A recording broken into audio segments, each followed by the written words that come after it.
What's good, people? It's about that time to randomly relate, reverse rants, no hate. So, first thing I'm going to do is say salute to Gary Russell and Mark Magsayo. Um, Gary Russell, of course, was the longest reigning champion boxing at the time, and Mark Magsayo was his mandatory. Look, the right man got his hand raised. Okay, let me say that first off. There was no robbery. Gary Russell felt like he won the fight. He felt like he outclassed him and said he wasn't landing anything. He landed maybe two good shots, whatever. Okay. Um, Personally, I don't think Gary Russell won the fight. I think he lost the fight. Um, I tip my hat to him for fighting throughout the fight with the bad shoulder. A lot of fighters have had fights and quit. I mean, we've seen. I remember Chad Dawson taking a knee against Andre Ward, and clearly told the referee, "I'm done." You know, um, you know, Roberto Duran, no mas, just gave up, walked away. Okay, you know, Victor Ortiz, you know, I don't deserve to be getting beat up like this, man. Just quit. There's different, times, many times a fighter just gave up.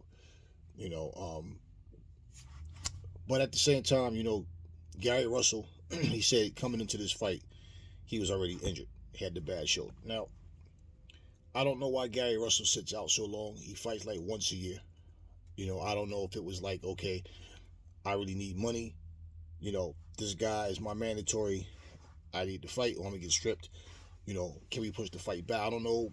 He didn't mention any of those things, like if as other possibilities other than just going into the fight with a bad shoulder. But once you make a decision to do something, you got to stick by it. I mean, I don't expect anybody to sit up before a fight and say, "Oh, I got a bad shoulder." Okay, fighters fight often, and they fight with pain. They fight with injuries. Now the thing is, when you win, you don't mention it. So it's like if you lose because of an injury, keep it silent. This is a situation where he didn't have to tell you anything. You could see in the ring now that he threw a punch. I forgot what round it was. You see him like grimace and like kind of fold up. Um, and he basically stopped using the jab. He couldn't use the jab anymore. So he just kept throwing it straight. And pretty much, he held his own for a guy. He basically was in survival mode, just slipping, moving punches. Which also, by the way, he said that the swelling up on his top left eyebrow. He said that was from a headbutt. Okay, all that aside, here's the thing. It was a decent fight. Maxwell was pressuring him here and there. He was slacking off a lot, but then he'd come back. He slack off, come back. The pressure, basically, you're forcing the fight. You're throwing more punches. How many get through? It's one thing. The judges look at, who's, a lot of times, and I don't always agree. I don't agree with just because you're coming forward like you're winning the fight. Now, Maxwell won the fight. Don't get me wrong. But I mean, he was outworking Gary Russell, and Gary Russell was in survival mode because he had the one hand. Now, if he didn't get injured, and he was able to go 12 rounds with a guy with one arm, okay, maybe he would have won, maybe he wouldn't have. That's neither here nor there, okay. But at the end of the day, I will say this for the idiots that's talking about, oh, he just faked the injury because he knew he couldn't win, so he just faked the injury. Okay, like really, I don't know what kind of drugs he would have to be on to make him do something so incredibly stupid, or what kind of drugs you're on to make you say something so incredibly stupid. And then all of a sudden they started bringing up Floyd and Pacquiao, and actually said this is redemption. Then I looked in there and I saw comments about, oh, I'm so glad that Max Hell did this for our country and all this, and it's like, okay, whatever. I don't have that if he win, I win mentality. No, I'm not up in that mansion with these guys. I'm not going to the bank making deposits and withdrawals with these guys. I do that with my own money. I help my own family. I mean, yeah, I don't I don't get all into all of that. We're fighting for our country. We're doing this and this. I mean, if that's how you feel, hey. But no, this has nothing to do with redemption. I don't see how. First of all, somebody lose a fight and then it's redemption because you make it oh, it's a Filipino that beat a black guy. When it was Floyd versus Manny, it was the black guy beating the Filipino guy. So now it's like, oh, this is revenge. Like, I mean, excuse me. That's just so stupid and petty that it's like, really. And I've seen a lot of comments about how the black fighters are falling off, or the black fighters are bums, and I'm sitting there going, all of this black fighters, black fighters, black fighters. Where's all this bullshit coming from all of a sudden? And it's so often, and I'm like the whole day, everything you read in boxing, it was like something with directed at black fighters. Like, and it's like, you know what? You're celebrating, ah ha ha ha, like little petty shit, and I'm like, yeah. Here's the reality, okay? People that think like that are losers, and they try to live vicariously through other people because they can't accomplish shit that they really want to accomplish. That's why they do shit like that. Plus, they got a touch of racism in them. Okay? So, for you to sit and make comments like that, I'm feeling like, how the fuck did you win? Because Magsayo won. And it was really like just disappointing to just see how easily one little thing can happen and then all of a sudden, bam, you see what a person's really made of. To talk about Gary Russell not being well known, nobody knows him, and he's had the title all this time and nobody's talking about him. Yeah, that's absolutely right. So when I saw comments saying a star was born tonight, and this and this and this and this, yeah. Well, how is a star born for being in a fight that's being ignored with a fighter that's being ignored? Somehow he's a star. Oh, but see, we have a whole country behind him, and it's like, okay, all right. So I heard all these stupid comments and seeing and stuff that people were saying. It's like, man, listen, if you're rooting for your countrymen, fine, but when you start making this, you calling out people ethnicities and like celebrating like you won something because somebody won. No, like I said, that's a loser's mentality. I can't accomplish shit on my own, so I have to try to live my little fantasies through somebody else. Hey, no, if that you can be from Memphis, Tennessee. Somebody from Memphis, Tennessee can become the heavyweight champ of the world. Yet they sitting up in a multi-million-dollar mansion, living a good life, and you sitting here scrounging, living from check to check. How about if he win, we win? Okay, whatever. It doesn't make a difference to me. But that right there was like, a lot of people was like, yo, you see these comments? Have you been hearing? I'm like, yeah, I seen and I heard. But you know what? That's just the type of ignorant stuff that we don't need. Okay.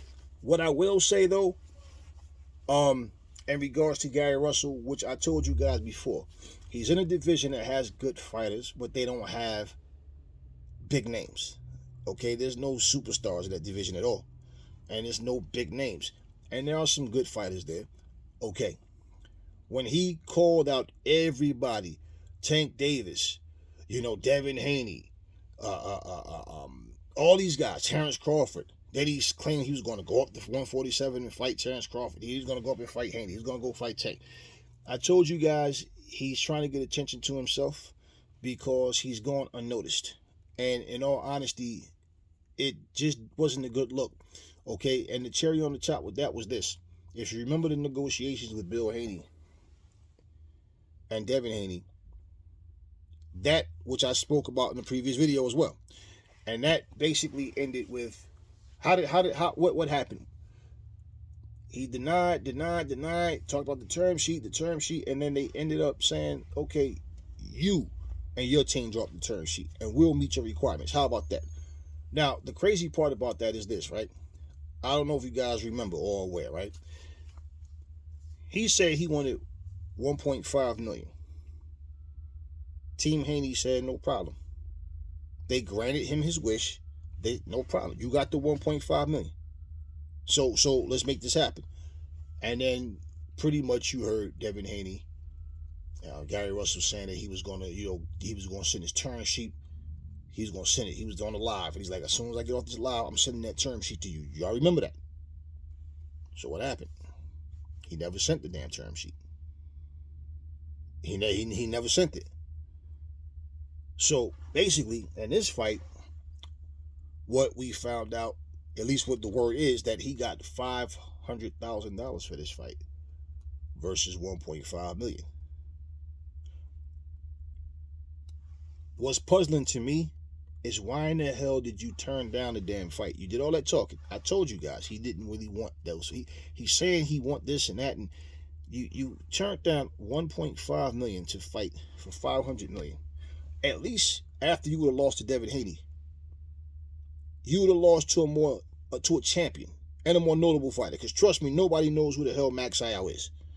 So at the end of the day, they talk about, oh, Devin Haney's not known. Okay, but anyway, and then on top of that, you gotta also understand too that him saying that and then finally defending his title and losing his title. Magsayo was asked will he give Gary Russell a rematch. He said it's up to the trainers and let them decide what happens. Same thing Pacquiao always said, let the managers and trainers decide, right? You didn't hear, oh, no doubt we can do it again. He's just happy to be champion. And it's always like the guy that gets beat as champion. It's like, okay. Of course, they always want their rematch. But as long as Gary Russell had that title, they probably won't get back into a fight with him no time soon. Plus, whatever his injury is, he has to heal. We don't know what the timetable is looking like for Magsayo, like when he'll be back in the ring. But, if you got in the ring knowing that you had a bad shoulder, I don't think that was a smart move. But that's not Magsayo's, that's not his concern. His concern is to go in there and do his job. So there was no robbery. If Gary Russell truly feel like he won, okay, he can feel like he won. But at the end of the day, he doesn't have his belt. And like I said, I do believe Magsayo won, but no, it was not as like people made it sound like he was just destroying Gary Russell. It was nothing like that. He outworked him, he outpointed him. He really just out hustled him. And the guy had one arm, and it still went 12 rounds. So, I mean, to brag about something like that is like, well, he might as well have his damn right arm tied behind his back because he literally was just throwing, for the rest of the fight, just throwing a straight left. He couldn't even throw a jab anymore. And the difference with his injury? He stopped throwing punches with that bad shoulder. When Pacquiao said his shoulder was bad, he was throwing hard, fast punches the whole time. He just couldn't hit Floyd. Lomachenko was throwing hard, fast punches. He just started late against Tio. Okay? He didn't stop. Neither one of them stopped using that bad shoulder. Gary Russell did. So now, if you're going to sit here and make an excuse for Pacquiao, oh, it was the shoulder, that's why he lost. Oh, it was Lomachenko's shoulder, that's why he lost. Oh, but Gary Russell, it's excuses when you clearly see the guy's not throwing. If that guy was still throwing punches with that same hand, especially with fast and hard shots, and then saying he had a bad shoulder, then I could see people saying that. But then at the same time, you made excuses for your heroes, right? I'm not into all of that. But at the end of the day, the right man got his hand raised. Gary Russell, at this point, man, he need to really make some smart business decisions because the way he's going with this whole, not fighting but once a year, and this time he was out for 2 years. I don't know why he was out so long.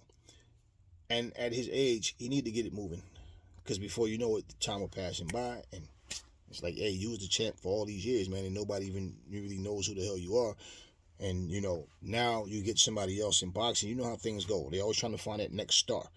They're always trying to find a cash cow somewhere. So Gary Russell is not that guy, but at least, maybe if he can come back and get in some good fights and try to make some more money before he finally makes his exit. Because, I still don't understand why he turned down the Devin Haney fight other than the reason, which is what I said. He never really wanted that fight in the first place.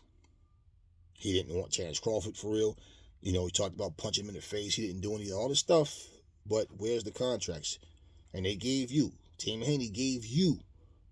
They gave you that. They gave you the ball. You drop the term sheet and we'll meet your requirements. How about that? Asked for 1.5 million. They granted him that, and he turned it down to fight for 500,000 against another unknown fighter. Never fall in love with lies. Remember, the truth brings hate out of people, and I will catch y'all on the next video.